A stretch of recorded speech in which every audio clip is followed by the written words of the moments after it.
They say the gods once walked among men, not in spirit, not in vision, but in flesh and blood, real tangible, stepping down from the heavens like kings descending a staircase.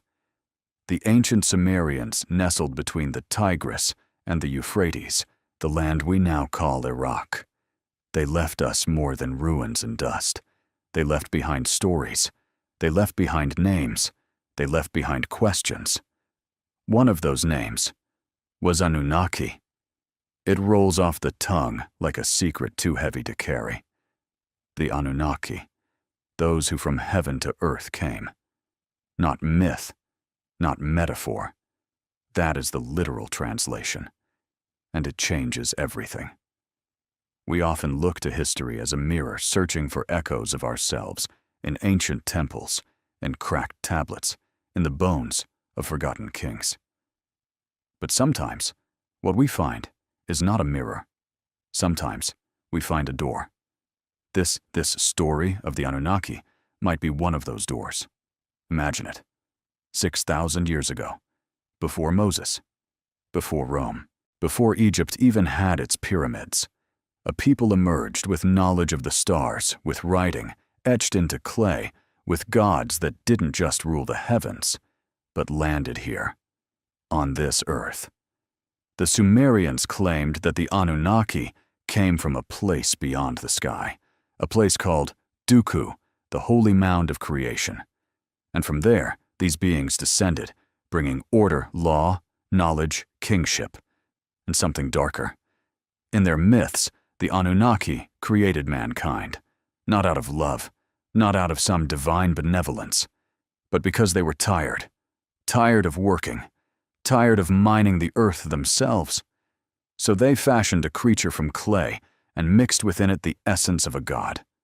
Us, you and me. We are the product of fatigue, not glory. A tool, not a triumph. Now you might hear this and dismiss it as just another ancient tale, another myth in the dust. But ask yourself, how did the Sumerians, the very first civilization to write, know about the planets we didn't rediscover until millennia later? How did they know of the precession of the equinoxes? Why did they say the gods came from the stars? And more importantly, why did so many other ancient cultures say the same? In Sumer, the Anunnaki were said to have ruled the earth for tens of thousands of years before the Great Flood wiped the world clean. Not one generation, not two, but thousands of years. Kings, demigods, hybrids ruling in the name of something older and higher. It's written in the Sumerian king list, a real artifact carved in cuneiform. One ruler reigned for 28,800 years, another for 36,000 or.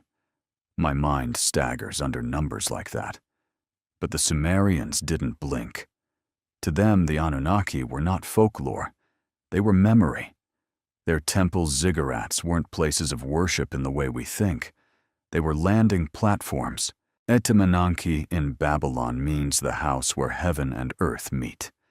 A place not just to speak to the gods, but to receive them. So then I ask, if they were gods, why would they need to land? If they were gods, why would they need labor? If they were gods, why would they grow tired? Unless they weren't gods at all. Unless they were something else.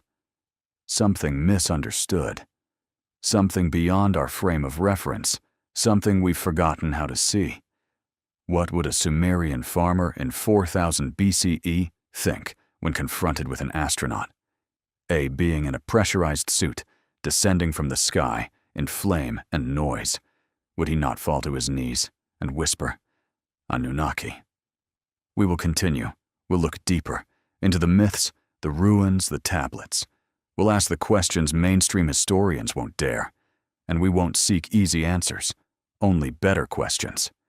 Because the truth, whatever it is buried under thousands of years of dust, and it's whispering to those who still listen. In a museum in London, far from the land where the stories began, sits a clay tablet, unremarkable to the untrained eye, faded chipped brown like dry earth. But this is not just clay. This is memory, burned into earth, preserved by time. It is one of over 500,000 such tablets discovered from the ruins of ancient Mesopotamia, found in the palaces of Uruk, in the libraries of Nippur, in the shadows of temples, where fire once danced in sacred silence. Some tell of trade and taxes, others of omens and dreams. But then there are those that speak of the Anunnaki. They do not speak in metaphor. They speak in events, in sequences, in names. In one such text, the Enuma Elish, the Babylonian epic of creation, there is no single god ruling the heavens. Instead, there is war, rebellion, splintering factions of divine beings. Marduk, the warrior, defeats Tiamat, the chaos dragon of the deep, and from her broken body, he fashions the earth. And then come the Anunnaki, called by name, not as spirits, not as vague forces, but as architects, organizers, lawgivers. They decide destinies. They build cities. They weigh the fate of men. And if that sounds familiar, it should. Because this pattern of gods descending, creating humanity, judging it, sometimes saving it, sometimes destroying it, exists across the globe. From the Nephilim of Genesis, to the Watchers in the Book of Enoch, to the Sky people of the Zuni and Hopi tribes in North America. It's as if every culture on Earth remembers something. But in Sumer, the memory is older, clearer, sharper. In the Atrahasis epic, the Anunnaki are weary, tired of digging canals and mining. So they cause a rebellion, the gods themselves striking against their own kind. To resolve the labor crisis, the high god Enki proposes a new solution. Create a being from clay and divine essence, a hybrid, us, and this creation. It wasn't a one-time miracle. It was engineered with deliberate care. The texts describe rituals, components, even a womb of birth. Some scholars believe it's a symbolic reference to genetic engineering. Too convenient, too modern. Maybe. But why then do the tablets mention mixing the blood of a god with the flesh of the earth? Why describe gestation and labor in such technical, clinical ways? Even stranger, the flood myth. Thousands of years before the Hebrew Bible was written, the Sumerians told the story of Atrahasis, the man warned by a god to build a boat to survive a coming deluge. Why? Because the humans had become too many, too loud. And the gods, these Anunnaki, could no longer stand the clamor of mankind. A god with a headache, a species punished for growing too fast, and one man chosen to carry life forward. Sound familiar? How do these stories migrate? Or are they all reflections of one original event, remembered through different eyes? When George Smith, a young Assyriologist at the British Museum, first translated the flood story from a Sumerian tablet in the 19th century, he dropped the tablet in shock, because it matched the story of Noah, word for word in some parts. But this tablet predated Genesis by more than 1,000 years. Truth has a way of bleeding through even when time tries to bury it. So again we ask, are these just myths, or are they memories encoded in clay waiting for us to remember? Because history is not always written by the victors. Sometimes it's whispered by the defeated, by the forgotten, by those who once ruled the sky. There's a list. It was written in cuneiform thousands of years ago. Etched not as myth, but as history. The Sumerian king list. When modern scholars uncovered it, they thought they'd found the earliest chronicle of political power. A timeline of kings and reigns neatly carved into stone. But then they looked closer. The first kings, those who ruled before the flood, had lifespans that defy everything we know. Alulim of Eridu, 28,800 years. Alalangar, $36,000. And Menlu Anna, 43,200. Those are not typos. They're written clearly, intentionally. And they're not isolated multiple versions of the king list from different cities, repeat the same durations. Then, after the flood, the reigns shrink, hundreds of years, then decades, then the lifespans of ordinary men. What changed, the academics say these numbers are symbolic, that they're mythic exaggerations intended to lend divine authority to kingship, and perhaps they're right. But others see something else. They ask, what if these kings weren't human? What if the pre-flood kings were Anunnaki? After all, if these beings created mankind, who ruled before man was made, the Sumerians had an answer. The gods did. The king list tells us kingship descended from heaven. It does not say it emerged from tribes or clans. It came from above, like fire falling from the sky. And when the flood came cleansing the earth of noise, of chaos, of human overgrowth, kingship descended again. New rulers, shorter reigns, mortals. But what caused this shift, the Eridu Genesis? Another ancient tablet tells us that after the flood, the gods convened in a great assembly. They re-established order, reassigned domains. The city of Kish became the new seat of kingship. A man ruled, not a god, as if the divine had stepped back or left entirely. This sudden transition from divine kings to human ones haunts the myths of many cultures. The age of heroes in Greece, the first time in Egypt, the first sons in Mesoamerican cosmology. All speak of a time when the gods walked the earth, and all describe a great catastrophe, a fall, a departure. But what if it wasn't mythology? What if it was history misunderstood? If you were a farmer in 3000 BCE, how would you record the departure of gods? Would you say they flew, vanished, ascended? Or would you say kingship was taken back to heaven? And if these ancient kings were Anunnaki, what were they doing here for tens of thousands of years? The Sumerians said they were mining, building, warring. They described entire generations of divine laborers called the Igigi, who rebelled against the Anunnaki for being overworked. It was that rebellion that led to our creation. Again, not in worship, in necessity. We were made to replace them. So the gods rested and watched, and eventually they left. But maybe not all of them. In some versions of the myths, certain Anunnaki remained behind, to guide, to judge, to rule from the shadows.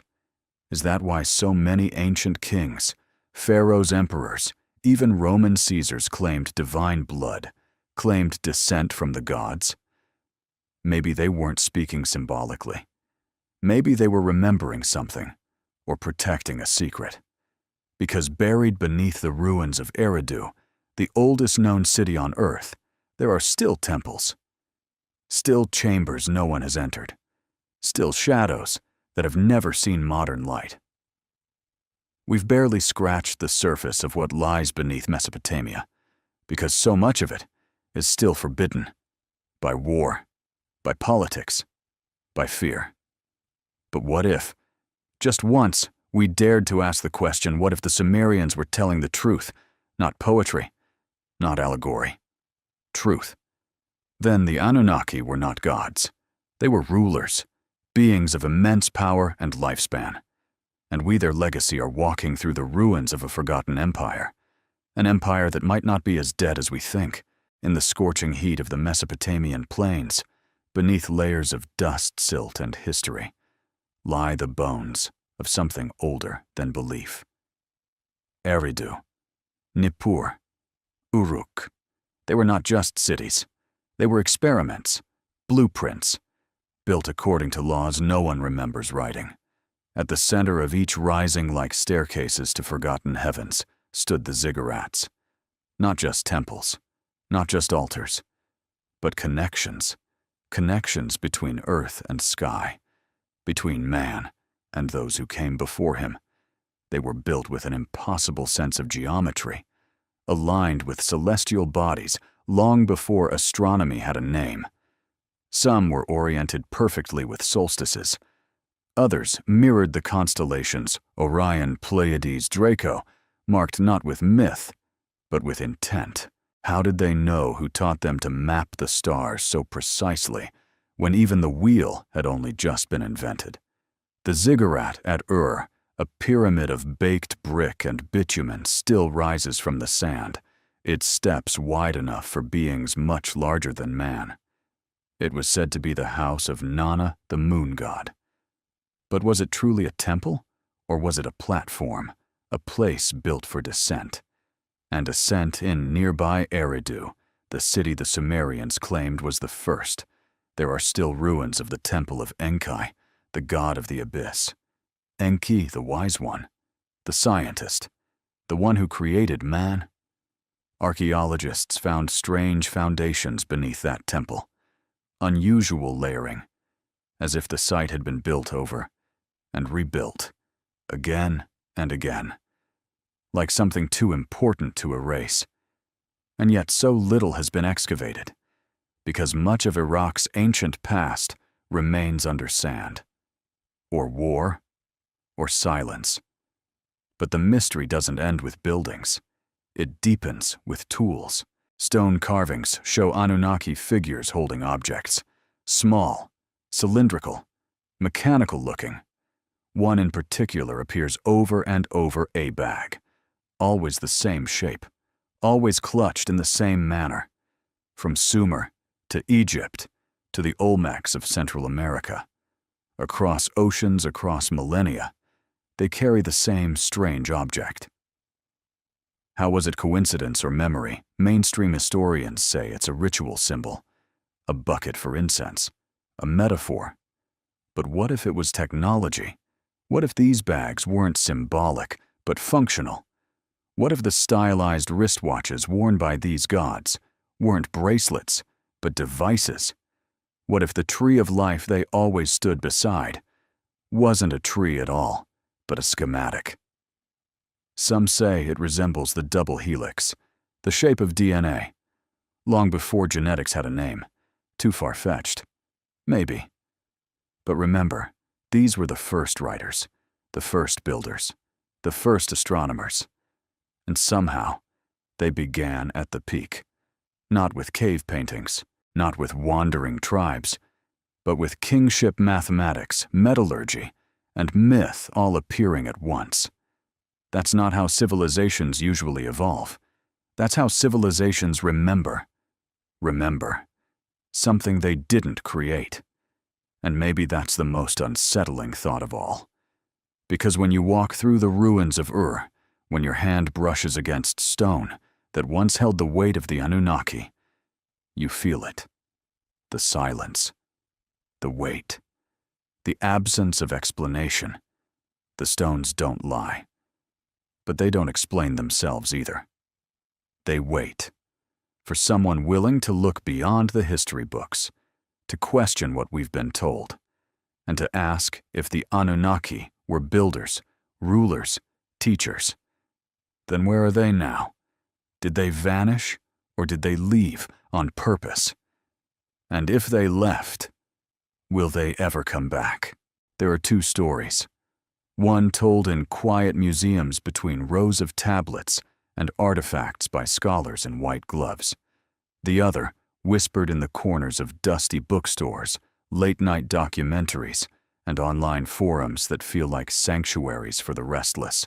The first is clean, orderly, peer-reviewed. The second is raw, uncomfortable, often laughed at. But both are drawn from the same ground, from the same ancient bricks and broken bones. Let's start with the official story. Mainstream historians, archaeologists, and Assyriologists have studied the Sumerians for over a century. They tell us that the myths of the Anunnaki are metaphors, that the gods represent natural forces or aspects of society, agriculture, fertility, war. They say the king list was symbolic, its long reigns exaggerations meant to glorify ancient dynasties, that the descent of kingship from heaven was poetic license, that the gods with wings and watches and curious bags were stylized art, not evidence. They're not trying to hide anything. They're doing what scientists do, looking for the most reasonable, replicable explanation. And to be fair, they've brought us a long way. Without them, we wouldn't even have the tablets. We wouldn't know the names. We wouldn't have the maps, the timelines, the context. But then, there's that second story, the one you're not supposed to ask about. It began to re-emerge in the 1970s when a man named Zecharia Sitchin released a book titled The 12th Planet. He wasn't a trained archaeologist. He didn't belong to a university. But he could read ancient Sumerian. And what he claimed shocked the world. Sitchin believed the Anunnaki weren't gods, but beings from a distant planet Nibiru, a member of our solar system with an elongated orbit that brought it close to Earth every 3,600 years. According to him, the Anunnaki came to Earth in search of gold, not for wealth, but for survival. Their atmosphere, he said, was failing. They needed gold's reflective properties to sustain it. And when mining the Earth became too burdensome, they created us to do it for them. Not in Eden, but in a laboratory. It sounds like science fiction, and many say that's exactly what it is. Sitchin's work has been called inaccurate, misleading, even dangerous. Experts criticize his translations. They say he cherry-picked texts, distorted meanings, ignored evidence that didn't fit. And they may be right. But here's what troubles me. Sitchin didn't invent the gods. He didn't carve the tablets. He didn't build the ziggurats. He only asked, what if they meant what they wrote? That question alone was enough to exile him from academic circles. But it wasn't enough to silence him, because something in his story, however flawed, touched a nerve. A memory, maybe. Or a fear that we are not alone, that we never were. That history, as we know it, is the version that survived, not the one that was true. So we're left with two narratives, one grounded in caution, the other soaring into the stars. And here's the truth no one wants to say out loud. Neither side can prove everything. Not yet. The academics cannot explain why the Sumerians knew of planets invisible to the naked eye. They cannot explain the recurring global imagery, the bags, the wrist devices, the star maps. And the alternative theorists cannot prove Nibiru exists. They cannot produce an Anunnaki skeleton or ship or artifact beyond interpretation. So the rest of us, those who watch, who read, who wonder, are left between them. We're not here for easy answers. We're here because something inside us recognizes the riddle. And we want to know, if the Anunnaki were just stories, then why do they still haunt us? If the Anunnaki were real, they didn't keep to Sumer. Their fingerprints, whoever or whatever they were, stretch across continents, across oceans, across time. And the strangest thing, the stories never contradict. They repeat, over and over again, in different tongues, under different stars. Let's leave Mesopotamia for a moment. Let's follow the sun west.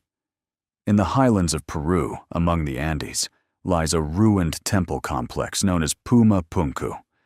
They're scattered like forgotten pieces of a cosmic puzzle, are massive stone blocks, some weighing over 100 tons. They're cut with such precision, such symmetry, that even modern tools would struggle.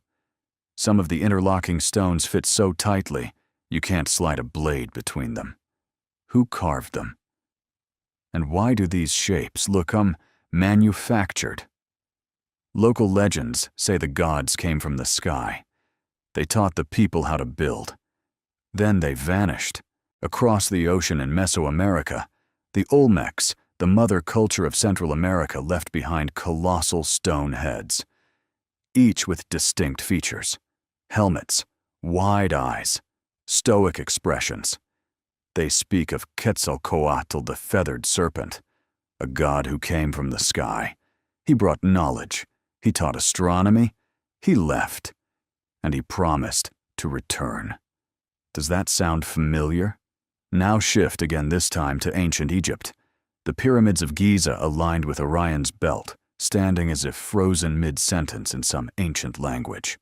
The god Thoth, the bringer of wisdom, described as descending from the heavens, often shown holding a strange rod, and an ankh, symbols that echo across time.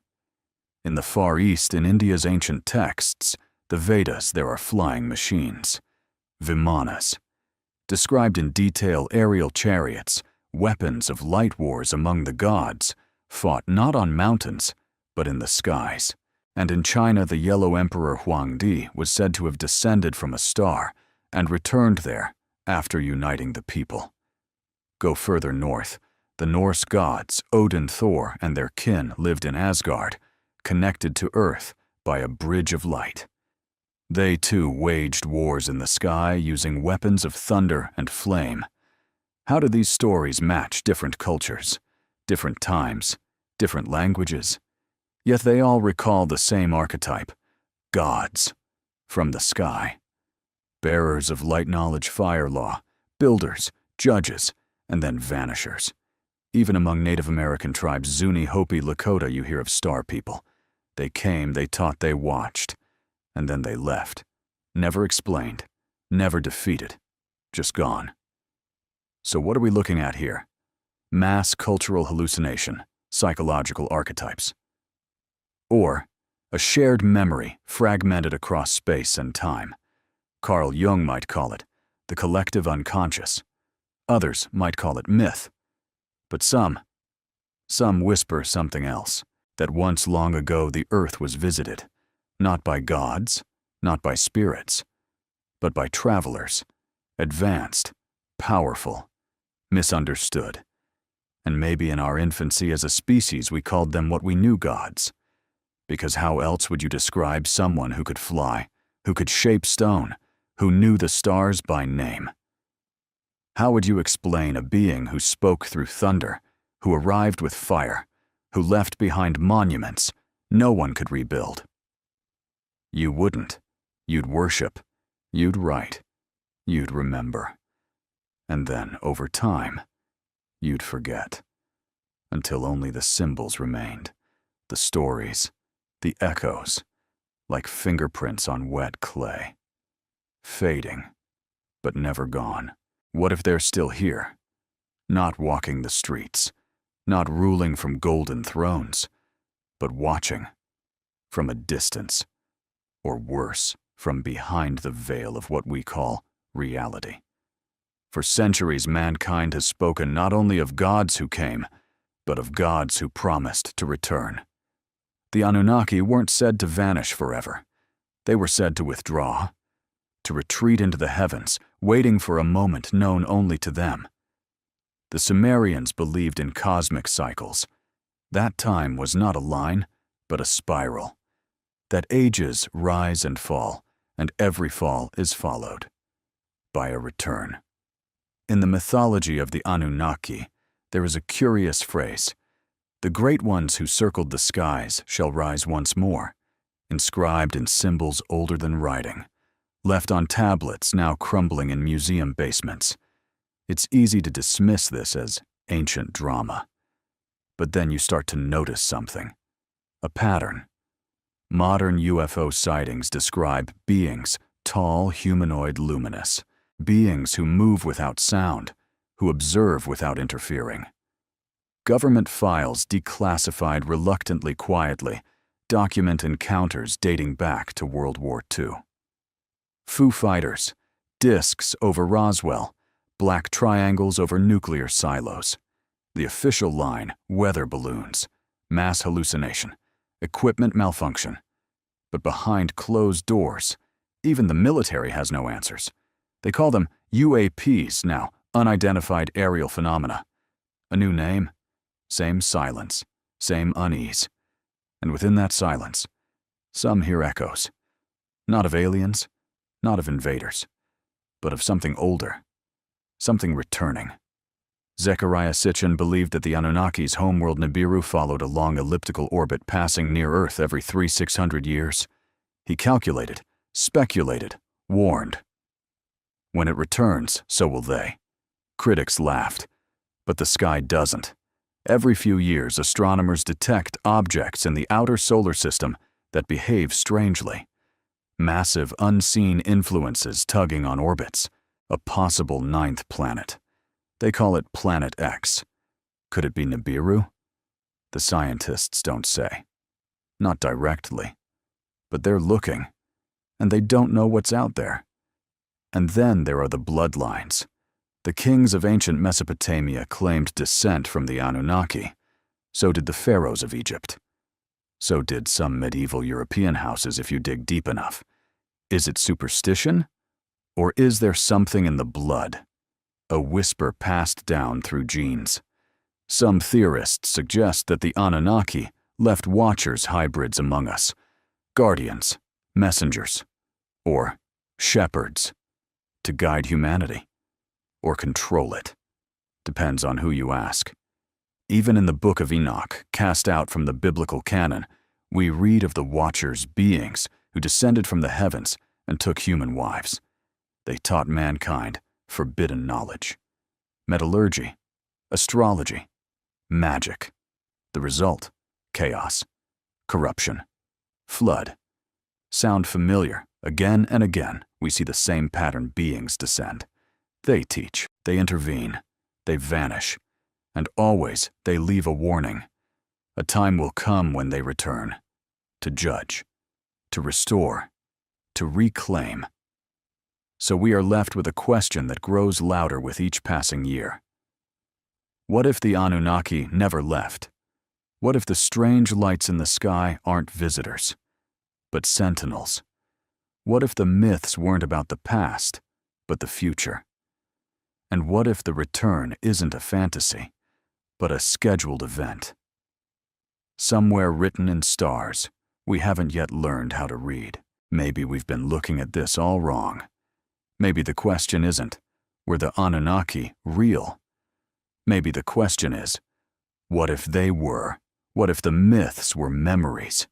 What if the gods were travelers? What if the temples were launch pads, the ziggurats, signal towers, the stories? Reports? We spend billions scanning the skies for alien life. Radio telescopes aimed at distant stars. Probes drifting toward the edge of the solar system. But what if we've been searching for something that already came? What if the Great Arrival already happened, and we, our species, our minds, our myths, are the result? Think of how we've grown, how quickly. In just a few thousand years, we've leapt from stone tools to satellites, from fire pits to nuclear weapons, from cave walls to quantum code. That's not evolution. That's ignition. Something lit a fire in us. The Sumerians said it was the Anunnaki. They said we were made not by nature, but by design.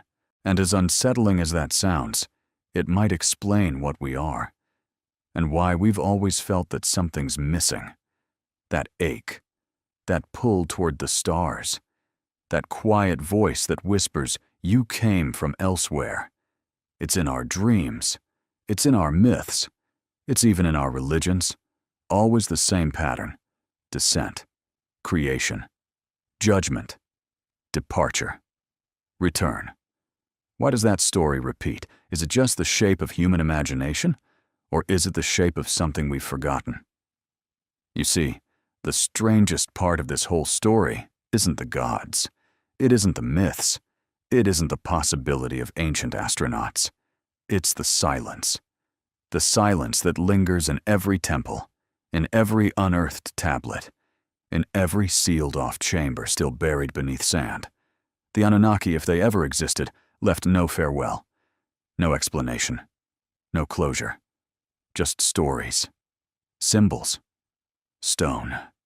That silence is deliberate. It waits, not like an ending, but like a pause, a breath, as if something is watching, waiting, listening. And maybe Maybe that's the real purpose of these myths. Not to explain the past, but to prepare us for the future. Because if they do return, it won't be with fanfare. It won't be with a burning bush or a flying saucer. It will be quiet, sudden, complete. The teacher returning to see what the student has become, the architect checking the foundation, the parent asking the child, "What have you done with the gift I gave you?" And what will we say?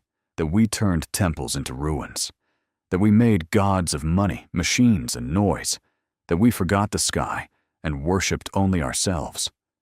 Or will we say we remembered, that we listened, that we learned, that we looked at the stars not with fear, but with longing? The truth of the Anunnaki may never be proven.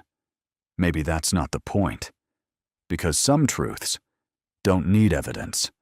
They only need eyes willing to see. So tonight, when the sky is clear, go outside.